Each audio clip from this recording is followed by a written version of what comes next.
তৃণমূলের একটাই এজেন্ডা যে তোমার লক্ষ্মী ভাণ্ডার বন্ধ হয়ে যাবে। আমি মনে করেন একজন হিন্দু ঘরেই জন্ম, যদিও আমি বলি মানব ধর্ম সবচেয়ে বড় ধর্ম, তাহলে আমি কি 50 টাকা সরষের তেল পাচ্ছি? আর আমিরুল হক তিনি হচ্ছেন মুসলিম, তাকে কি 200 টাকা দিয়ে সরষের তেল কিনতে হচ্ছে? কংগ্রেসের কর্মীরাই বলছেন দাদা এবার ঋণ শোধ করার পালা। এই কথা যখন কংগ্রেসের কর্মীরা বলছেন আমাদের তো সাহস বাড়ছে। এই যে যুবদের ভাতা, যুবরা হতাশ, কলকারখানা নাই, একটা সেফটি পিনের কারখানা উদ্বোধন করেছেন মোদি বা মমতা, এটা দেখাতে পারবেন না। আমার পাশের ভাই, তার নামটা ভোটার লিস্টে নাই। নমস্কার, এই মুহূর্তে আমি দাঁড়িয়ে আছি মালদার মানিকচক বিধানসভায়। এখানে এই বিধানসভায় বামফ্রন্ট মনোনীত সিপিআইএম প্রার্থী দেবজ্যোতি সিনহা। আচ্ছা দাদা, এখানে তো চতুর্মুখী লড়াই। মালদা জেলা মানে আমরা জানি যে এখানে কংগ্রেসেরও একটা যথেষ্ট ভোট ব্যাংক আছে। এই চতুর্মুখী লড়াইয়ের মাঝখানে আপনি কোথায়, বামফ্রন্ট কোথায়? আসলে দেখতে লাগছে চতুর্মুখী লড়াই, কিন্তু মানুষ সবসময় দুটো দলকে মানে চিহ্নিত করেন। এটা আমরা বেশ কয়েকটা ইলেকশানে দেখছি। আমার যা ব্যক্তিগত ধারণা, এটার অন্যথা হবে না। মানিকচক বিধানসভার ক্ষেত্রে বিজেপিকে হারাতে পারবে সিপিআইএম। সেটার নানান কারণ আছে। আমরা এখানে সারা বছর ধারাবাহিক মানুষের ইস্যু নিয়ে আন্দোলন করি। যেমন এই বিধানসভার সবচেয়ে বড় সমস্যা হচ্ছে গঙ্গা ফুলহর কাছাকাছি আসছে, ব্যাপকভাবে ভাঙন হচ্ছে। সেই ভাঙনের কারণে বহু মানুষের ভিটে মাটি, মন্দির মসজিদ, বিদ্যালয়, প্রাইমারি বিদ্যালয়, তারপর হচ্ছে যে উপস্বাস্থ্য কেন্দ্র সব চলে যাচ্ছে গঙ্গা গর্ভে। সেখানে দাঁড়িয়ে এই বিষয় নিয়ে লাগাতার আন্দোলন লাল ঝান্ডা করেছে। তাদের যে পুনর্বাসন, তার জন্য যে বিকল্প জমি দিতে হবে, যখন পঞ্চায়েত সমিতি বা সরকার জমি দিতে চাইছে না, তখন রাত জেগে বিডিও অফিসের সামনে প্রচণ্ড কনকনে শীতে মানুষ আন্দোলন করেছে। এবং যখন পরপর 2 বছর বন্যা হলো, ভূতনি ডুবলো, সেখানে দাঁড়িয়ে তৃণমূল এবং বিজেপি লুট দেখেছে মানুষ। ভূতনিতে 2টো গ্রাম পঞ্চায়েত বিজেপি চালায়, একটা তৃণমূল চালায়। সে হচ্ছে যে জেনারেটরের তেল, খিচুড়ি, ত্রিপল, সব ক্ষেত্রেই দাঁড়িয়ে, এমনকি ওন ফান্ডের টাকা, এমনকি আনটাইড ফান্ডের টাকা, সমস্ত লুট করেছে হচ্ছে তৃণমূল এবং বিজেপি। সেখানে দাঁড়িয়ে গঙ্গা ভাঙনের সমস্যা নিয়ে একমাত্র বামপন্থীরাই লড়াই করবে, মানুষ দেখেছে। দ্বিতীয় হলো 70,000 পরিযায়ী শ্রমিক। করোনার সময় মানে আমরা নিজেরাও রেড ভলেন্টিয়ার তৈরি করে অনেকেই অসুস্থ হয়েছিলেন। আমি নিজে ব্যক্তিগত আমার অক্সিজেন 84-এ নেমে গেছিলো। এবং আমার নিজেরও হচ্ছে যে আমি এই কথা বলছি না যে আমার সেই কারণে হয়েছিল, কিন্তু সেই সময় আমি নিজেও প্রায় হসপিটালাইজড হওয়ার মতো উপক্রম ছিল আমার। এবং সেখানে দাঁড়িয়েও করোনার সময় পরিযায়ী শ্রমিকদের পাশে দাঁড়িয়েছি। এবং নানান সময় যে সমস্যা হয়, আমি যেহেতু CI2-র মালদা জেলার সেক্রেটারি, আমি ওয়েস্ট বেঙ্গল মাইগ্রেন্ট ওয়ার্কার্স ইউনিয়নের রাজ্যের সহসম্পাদক, ফলে আমার একটা বিরাট ভূমিকা আছে গোটা দেশে। আমার সংগঠন এবং ব্যক্তিগতভাবে আমি উদ্যোগ নিই, কেউ কোনো বিপদে পড়লে সেইটা আমরা উদ্যোগ নিই। আমাদের এখানে প্রায় 50,000 বিড়ি শ্রমিক আছে।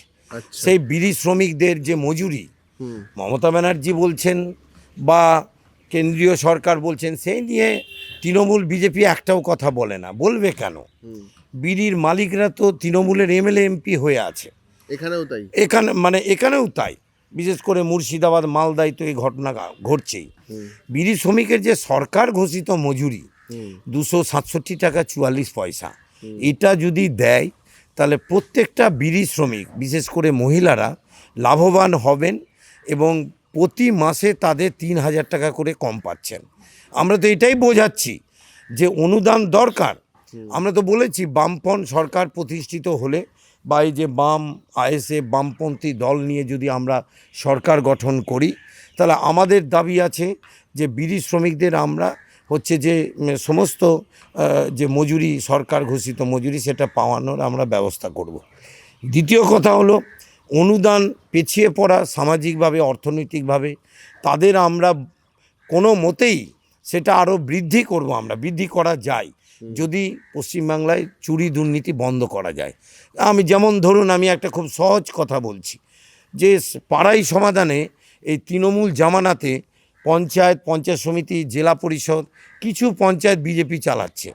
60 কোটি টাকা আমাদের এখানে এলো, এখানে বিধানসভায় গোটা মানে মানিকচক ব্লকে। ব্লকে সেই 60 কোটির মধ্যে 7% অফিস নিয়ে নিল উইথ প্রশাসনিক আধিকারিকরা কাটমানি, 16% তৃণমূল কাটমানি নিল। আর যেহেতু বিরোধী দলনেতা বা পঞ্চায়েত চালাচ্ছে বিজেপি, এখানে বিজেপির যিনি প্রার্থী হয়েছেন তিনি 2% নিয়ে নিলেন। তাহলে 25% টাকা আগেই ভাগ হয়ে গেল, যে পরিমাণটা হচ্ছে 15 কোটি টাকা। এই চুরি দুর্নীতি যদি বন্ধ করা যেত, তাহলে এই 15 কোটি দিয়ে আমাদের ভূতনির বাইরে নূরপুর, নাজিরপুর, মথুরাপুরে আমরা জমি কিনে দিয়ে সেখানে বিকল্প পুনর্বাসনের জমি দেওয়া যেত, মানে যাদের বাড়িঘর চলে গেছে নদী আর ভাঙলে। তাদেরকে দেয়া যেত, তাহলে উন্নয়ন করা যেত। আমরা তো এই কথাই বলছি যে এই মানে 1500 বা 1700 টাকা লক্ষ্মী ভাণ্ডারকে 5000 টাকা করা যাবে। এই যে যুবদের ভাতা, যুবরা হতাশ, কলকারখানা নাই, একটা সেফটি পিনের কারখানা উদ্বোধন করেছেন মোদি বা মমতা, এটা দেখাতে পারবেন না। সেখানে আমরা বলেছি যে নন্দীগ্রামে আমরা করতে চেয়েছিলাম, শালবনীতে করতে চেয়েছিলাম, সিঙ্গুরে করতে চেয়েছিলাম, সেই কাজ আমরা শিলিগুড়িতে করতে চেয়েছিলাম। মালদায় যেটুকুন পিছিয়ে পড়া জেলা, কৃষিভিত্তিক জেলা, সেখানে দাঁড়িয়ে নারায়ণপুরে শিল্পকেন্দ্র আমরাই তৈরি করেছিলাম বামপন্থীরা। ফলে আমরা পুনরায় করব।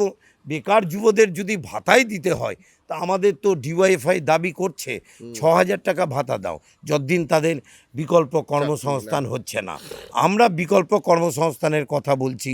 আমাদের এখানে বিভিন্ন সমস্যাগুলো আছে, প্রতিদিন মানুষ সেগুলো ইশতেহারে আমরা বলেছি। এই যে নূরপুর, নাজিরপুরে আম গাছ কেটে সবাই সবজি লাগাচ্ছে।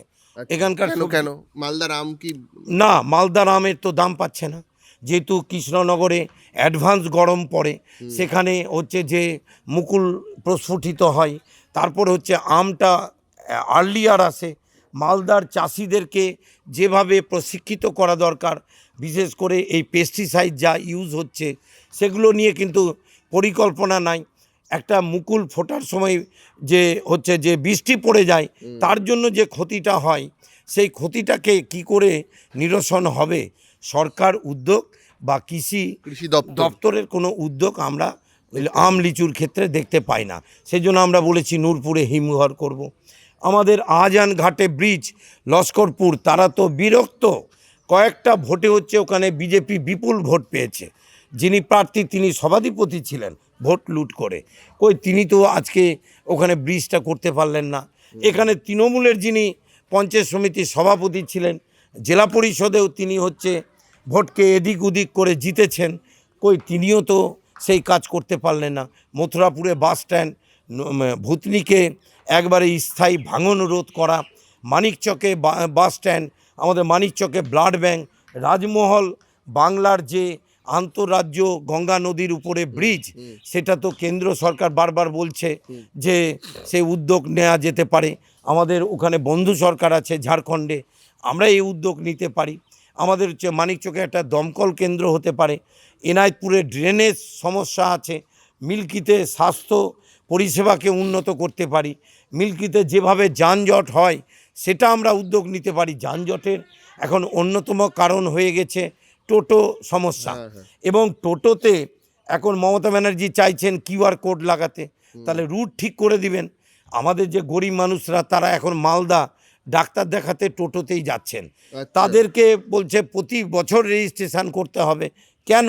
আমরা সিআইটুর পক্ষ থেকে বলেছি একবারই রেজিস্ট্রেশন করা হোক এবং তাদেরকে সুনির্দিষ্ট একটা পরিবহন নীতির পরিকল্পনার আওতায় নেওয়া হোক। সেটা কিন্তু হচ্ছে না। নির্বিচারে টোটো দিয়ে কাটমানি তোলা হচ্ছে। আমাদের ফুলবাড়িয়ায় রাস্তা সম্প্রসারণ আপনারা দেখেছেন, প্রচুর গাড়ি বেড়েছে। এই চাঁচল এবং মানিকচক মালদার যে স্টেট হাইওয়ে পুনর্বাসন দিয়ে অবশ্যই যারা দোকান করছেন তাদের বিকল্প অর্থনৈতিক ক্ষতিপূরণ দিয়ে এবং তাদের হচ্ছে যে আমরা এই স্টেট হাইওয়ে সংস্কারের ব্যবস্থা নিব, চৌড়া করব, যাতে আজকে আধুনিক মানে হচ্ছে যে গোটা বিষয়টা এসেছে, তাহলে রাস্তাঘাট সম্প্রসারিত না হলে আমাদের এখানে শিল্পায়নও হবে না। কারণ শিল্পায়নের প্রথম কথা হচ্ছে পরিকাঠামো, পরিবহন। শিল্পায়নের প্রথম কথা হচ্ছে শান্তি সম্প্রীতি, যে শান্তি সম্প্রীতি বিঘ্নিত হয়েছে এ রাজ্যে। কেন মানুষ একটা কথা বলছে যে সিপিআইএম যখন রাজ্যে ছিল আর দিল্লিতে কংগ্রেস ছিল তখন এত হিন্দু মুসলমান, আসলে হিন্দু মানুষও আছেন মুসলিম মানুষও আছেন, ঠিকই আছে, তারা হয়তো খুব সহজভাবে বলছেন, কিন্তু আসল কথা তো হচ্ছে মানুষকে বিভাজন, এই বিভাজন করেই তৃণমূল বিজেপি এখানে ভোট চাইছে। তৃণমূলের কোনো এজেন্ডা নেই, এবারেও তাই চাইছে। হ্যাঁ, তৃণমূলের একটাই এজেন্ডা যে তোমার লক্ষ্মী ভাণ্ডার বন্ধ হয়ে যাবে, একটাই এজেন্ডা। আর বিজেপি হচ্ছে মানে হিন্দু গ্রামে গিয়ে বলছে হিন্দু সব এক কাঠা হও, তো শুনে আমাদের তো হাসি পাচ্ছে, সাধারণ মানুষও হাসছেন যে আমি মনে করেন একজন হিন্দু ঘরেই জন্ম, যদিও আমি বলি মানব ধর্ম সবচেয়ে বড় ধর্ম, তাহলে আমি কি 50 টাকা সরষের তেল পাচ্ছি? আর আমিরুল হক তিনি হচ্ছেন মুসলিম, তাকে কি 200 টাকা দিয়ে সরষের তেল কিনতে হচ্ছে? আসলে ধর্ম নিয়ে রাজনীতি করে বিভাজন করে ভোটের বৈতরণী পার হতে চাইছে, এইটা সিপিআইএম আটকাচ্ছে। সিপিআইএম আছে বলেই শান্তি সম্প্রীতি আছে, কোনো রকমের বিভাজনের ঘটনা ঘটেনি। কেন আমরা তো এই কথা বলি যে আগে সমাজ, আগে আমরা মানে হচ্ছে মানুষ, যদি বিজেপি বা তৃণমূল এখানে সাম্প্রদায়িক বিভাজন তৈরি করে প্রশাসনের আগে আমাদের গ্রামের কর্মীরা এটা রুখবে। আর এটা রুখতে পেরেছি বলে আমরা 18 সালের প্রত্যেকটা নির্বাচনে দেখছি বিজেপির ভোট কমছে, তৃণমূলের ভোট কমছে, বিভাজন ভাঙছে, বামপন্থীদের পরিসর বাড়ছে। সেই কারণে আমি বললাম যে বিজেপিকে কে হারাতে পারবে, এখানে মানুষ বলছে যে সিপিআইএমই পারবে। তৃণমূল কোনো ফ্যাক্টর নয় কেন? আমরা এখানে মনে করছি না, নানান কারণ আছে। একে হচ্ছে যে এখানে এখন অবিতর্কিত প্রার্থী, যেহেতু সব নিয়ে লড়াই আন্দোলন সংগ্রামে আমি সামনেই থাকি, আমি তো একজন বামপন্থী কর্মী, সেখানে দাঁড়িয়ে মানুষের একটা ভরসার আশ্রয় তৈরি হয়েছে আমাদের পার্টির উপর। আর অন্যদিকে যে যিনারা প্রার্থী হয়েছেন তাদের নিয়ে কিন্তু তাদের দলের অভ্যন্তরেই বিতর্ক চলছে, এবং সেই বিতর্কের কারণে বহু মানুষ আছেন, সব দলেই তো ভালো মানুষ আছেন, কর্মী সমর্থক আছেন, তারা আমাকে বলছেন লড়াই করুন, এবার মানিকচকে বামপন্থী প্রার্থী হিসেবে আপনি জিতবেন। ফলে এই আশা ভরসা আছে, ভোটে হারাবেন এবং বিজেপি আমার দৃঢ় বিশ্বাস যে এখানে মার্জিন মানে 25,000-এর নিচে হবে না। 25,000 ভোটে বিজেপিকে হারাবেন? বিজেপিকে হারাবো, এটা নিশ্চিত আছে। তৃণমূল 3 নম্বরে, কংগ্রেস 4। হ্যাঁ, কংগ্রেস 4 নম্বর। কেন? কংগ্রেসের সংগঠন দুর্বল। আমরা কংগ্রেসের কর্মীদের কাছে আহ্বান জানিয়েছি, কংগ্রেস হয়তো মালদা বা রাজ্যের অন্য জায়গায় সবল হতে পারে, কিন্তু এখানে কংগ্রেস হচ্ছে কেন পারবে না আমি বলছি, যে যখন মোত্তাকিন আলম 16 সালে প্রার্থী ছিলেন মাননীয় বিধায়ক, তাকে আমরা জান কবুল লড়াই করে জিতিয়েছিলাম। আমরা কসুর করিনি বন্দে মাতরম বলতে, ইনকলাব জিন্দাবাদ বলতে। যখন মাননীয় সাংসদ ঈশা খান চৌধুরী দাঁড়িয়েছিলেন, বামপন্থীরা জান কবুল লড়াই করেছিলেন। ঈশা খান চৌধুরী, কংগ্রেসের কর্মীরাই বলছেন দাদা এবার ঋণ শোধ করার পালা। এই কথা যখন কংগ্রেসের কর্মীরা বলছেন, আমাদের তো সাহস বাড়ছে। ঈশা খান চৌধুরী এই বিধানসভা থেকে কত ভোট পেয়েছিল? ঈশা খান চৌধুরী কিছু সামান্য কম ছিলেন, 7-8 হাজারের মতো কম ছিলেন, কিন্তু 19 সালে এই নির্বাচনে প্রায় 35,000 লিড ছিল বিজেপির, সেটাকে আমরা নামিয়েছিলাম। এবং আপনারা তো জানেন লোকসভা ভোটে একটা আবহ তৈরি করা হয় যে মোদির ভোট, ফলে এটা তো মোদির ভোট নয়, এটা মমতা ব্যানার্জিকে হারানোর ভোট। ফলে বামপন্থী মানে আমি আবার বলছি, তৃণমূলের প্রার্থী ভোট লুট করেছেন, তৃণমূলের প্রার্থী গত নির্বাচনে, এবং বিজেপির প্রার্থীও ভোট লুট করে হচ্ছে যে 18 সালে এমনকি বিজেপির প্রার্থীকে হারিয়েছিলেন। সে বছর এই জেলা পরিষদে বিজেপি জিতেছিল, বিজেপির কর্মীরা বলছেন ওই ভোট লুটেরাকে আমরা ভোট দিব না। আমরা তো দেখলাম, মানে আগে তৃণমূল করতেন তিনি, এখন বিজেপি। আগে কংগ্রেস করতেন, তারপর তৃণমূল করেছেন, তারপর বিজেপি করেছেন। বিজেপির কর্মীরাই বলছেন দাদা আমরা পদ্মে ভোট দিব ঠিক, কিন্তু যাকে ভোট দিচ্ছি তিনি যখন এই 4-5 বছরের মধ্যে 3টে পার্টি করেছেন, আরও অন্য পার্টি করবেন না, এটার কি গ্যারেন্টি আছে? তিনি যদি মানে তৃণমূলের কাছ থেকেও ফের যদি বড় অফার আসে, তাহলে তো তিনি ফের ঘরোয়া ওয়াপসি হবে। ফলে এখানে দাঁড়িয়ে মানুষ কিন্তু বামপন্থীদের সমর্থন করছেন। এই যে দেখলেন না, শিক্ষিত মানুষ তারা কি কেউ ভোট দিতে পারেন? আজকে ধরেন ওই মানিকচক স্ট্যান্ডের নেতাজির একটা সুভাষচন্দ্র বসুর মূর্তি আছে, রামনবমীর অনুষ্ঠান হলো, লজ্জিত বলতে ঘৃণাবোধ হয়। সে মিছিল থেকে গিয়ে বজরং বাহিনীর একটা ঝান্ডা নেতাজির হাতে ধরানো হচ্ছে। যে নেতাজি সুভাষচন্দ্র বসু সারা জীবন আরএসএসের বিরুদ্ধে লড়েছেন, যে নেতাজি সুভাষচন্দ্র বসু এই ঘৃণার রাজনীতির বিরুদ্ধে লড়েছেন, প্রথম স্বাধীনতার কথা একজন বামপন্থী মনস্ক মানুষ বলেছেন, যিনি আমাদের আইকন যুব সমাজের কাছে। আমাদের তো মানে সবচেয়ে মহান আইকন হচ্ছে নেতাজি সুভাষচন্দ্র বসু আর ভগৎ সিং। আজকে সেখানে দাঁড়িয়ে তাদের অবদানকে খাটো করা হচ্ছে এবং তাদের মূর্তিতে এই অবমাননাকর আচরণ করা হচ্ছে। সেখানে দাঁড়িয়ে শিক্ষিত মানুষ কখন, আমি আশা করেছিলাম যে বিজেপির প্রার্থী তিনি হচ্ছেন একজন শিক্ষক, তিনি তারপরের দিন বলবেন যে না, কিছু যারা করেছেন তারা ঠিক কাজ করেননি, এই ঘটনার জন্য আমি দুঃখিত এবং আমি লজ্জিত বোধ করছি।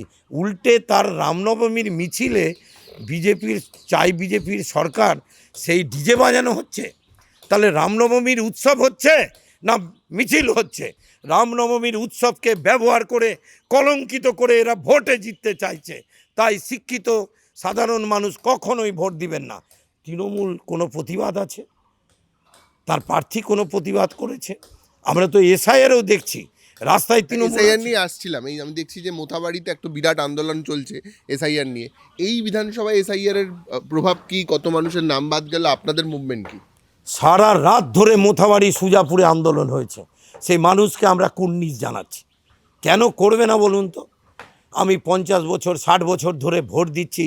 এখানে লজিক্যাল ডিসক্রিপেন্সির নামে 65,000 এখানে অ্যাডজুডিকেশন করা হলো। তারপর এখন এক একটা বুথে 300, 350, 400 করে ডিলিটেড ভোটার করা হচ্ছে। যদিও রাজ্যে 60 লক্ষের মধ্যে 37 লক্ষ মুসলিম, 23 লক্ষ মতুয়া, তফসিলি জাতি, উপজাতি, পেছিয়ে পড়া মানুষ, কাদের নাম বাদ গেছে? আমরা তো সেটিংটা বলছি। তৃণমূল আর বিজেপির যে সেটিং, তৃণমূল প্রার্থী একদম 294টা ঘোষণা করে দিল। আমাদের এখনও একটা বড় অংশের প্রার্থী ঘোষণা করতে পারিনি এই অ্যাডজুডিকেশনের জন্য। আমি বলতেই পারছি না, এলাকায় আমার যন্ত্রণা আছে। আমি আজকে নমিনেশন করতে যাব, কিন্তু ভিতরে এক রাস যন্ত্রণা নিয়ে যাব। একটা বড় অংশের মানুষকে ভোটে বাদ দেওয়ার চক্রান্ত হচ্ছে। এটাকে তো এখানে এই বিধানসভায় কত মানুষের বাদ গেল? প্রায় সংখ্যাটা দাঁড়াবে 20 থেকে 25,000। এ মানুষরা কি করবে? একবারে ফুলবাড়িয়া, মিল্কি, শোভানগর থেকে শুরু করে নূরপুর তাক গরিব মানুষরা বাদ পড়ছে, যাদের কাগজপত্র ঠিক নাই। হিন্দু মুসলমান উভয় সম্প্রদায়ের মানুষ। আমার বুথেই তো 6 জনের নাম বাদ আছে, আমার বুথেই। আমি জানি না এখন সেই লিস্টে কি দাঁড়িয়েছে। ফলে এসআইআরে যে আইনি সাহায্য নেওয়া, আমরা ওই জন্য বলেছি নেটে আছি, হেঁটে আছি, কোর্টেও আছি। আমরা সব মানুষের গণতান্ত্রিক অধিকার প্রতিষ্ঠিত করার লড়াই করছি। আমরা আজকেও বলছি যে ভোটার লিস্ট পূর্ণাঙ্গ ছাড়া ভোট করা উচিত নয়। আমি নমিনেশন করছি কেন? ফাঁকতালে তো বিজেপি তৃণমূলকে জিতিয়ে দিতে পারি না। বামপন্থীরা নমিনেশন করছে বেদনা নিয়ে, যন্ত্রণা নিয়ে, কষ্ট নিয়ে। আমার পাশের ভাই, তার নামটা ভোটার লিস্টে নাই, তার ইচ্ছে হাত মিলাচ্ছে আর বলছে যে আমার তো ইচ্ছা ছিল আপনাকে ভোট দেওয়ার, যাকে পারুন ভোট দিন, আপনি যাকে সমর্থন করেন। কিন্তু এটা কি পিছনের দরজা দিয়ে তৃণমূল বিজেপিকে জেতানো? তো এর প্রভাব পড়বে না? সেটিং অবশ্যই প্রভাব পড়বে। আপনার ভোট বাক্সে পড়বে? অবশ্যই প্রভাব পড়বে। বামপন্থীরা যেমন কলকাতায় কমরেড মোহাম্মদ সেলিম, কমরেড মীনাক্ষী মুখার্জি লড়ছেন, জেলায় আমাদের কমরেড কৌশিক মিশ্র, কমরেড জামিল ফিরদৌস লড়ছেন, আমরাও এখানে লাগাতার প্রথম দিন থেকে লড়াই আছি। প্রথম এসআইআর নিয়ে মানিকচক ব্লক ঘেরাও আমরা করেছিলাম কয়েক হাজার মানুষকে নিয়ে। গোটা পশ্চিমবাংলায় প্রথম আমরা পথ দেখিয়েছি। লড়াই করতে হয়, আমরা চাপ দিয়েছি, আমাদের প্রতিদিন যোগাযোগ আছে, আমরা ছেড়ে কথা বলবো না। কোনো মানুষের যাতে ভোটাধিকার বাদ না পড়ে সেইটা আমাদের দেখার জন্য আমরা হেল্প ডেস্ক করছি, উকিলের আশ্রয় নিচ্ছি এবং সব রকম সহযোগিতা করার চেষ্টা করছি।